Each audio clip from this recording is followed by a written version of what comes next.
આપણી રીલ્સ જોઈને એક કસ્ટમર છે વેસુથી લેવા આવ્યા પણ વિડીયોમાં ના પાડે. મને કે મારો મિત્ર મહેસાણાથી વોટ્સએપ કરે છે. જો આપણી રીલ્સ જોઈએ ને એ ભાઈને બધા એને જો રીલ્સ જોઈએ ને એને ઓર્ડર કરેલો છે મહેસાણાથી. ભાઈ વિડીયોમાં આવવાની ના પાડતા હતા એટલે એનો ફોન આપ્યો અને જો એમને શોપિંગ કરી બરાબર. એમાંથી કેટલાય ભાઈ મહેસાણા મોકલે છે. જો આ બધા ગાંઠિયા છે ને બધા સ્પેશિયલ મહેસાણા જાય છે. પણ ભાઈ વિડીયો કે હું વિડીયો નહીં બનાવું, તમારે મારો સ્ક્રીનશોટ રેકોર્ડ જોવો જોઈ લો.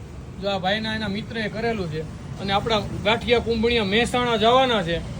તમે પણ જો આવી રીતે મંગાવી શકો છો બરાબર. તમારા રિલેટિવ કોઈ રહેતા હોય અથવા તો ઓનલાઈન મંગાવી શકો છો. બહુ મસ્ત મજાની પ્રોડક્ટ છે, સુપર ફાસ્ટ ચાલી છે અને જોરદાર ટેસ્ટમાં છે. તમે પણ મંગાવી શકો છો જય નમકીનની વેબસાઇટ ઉપરથી અથવા તો વોટ્સએપ ઓર્ડરથી અથવા રૂબરૂ આવીને. થેન્ક યુ મહેસાણાવાળા ભાઈ. નામ શું છે એનું? વિપુલભાઈ પટેલ. તમે જો મારો વિડીયો જોતા હોય તો ભાઈ લેવા આવ્યા છે એના વતી હું તમને થેન્ક યુ કહું છું અને શક્ય હોય તો મારો તમે ત્યાંથી રિવ્યૂ શેર કરજો. Thank you Vipulbhai.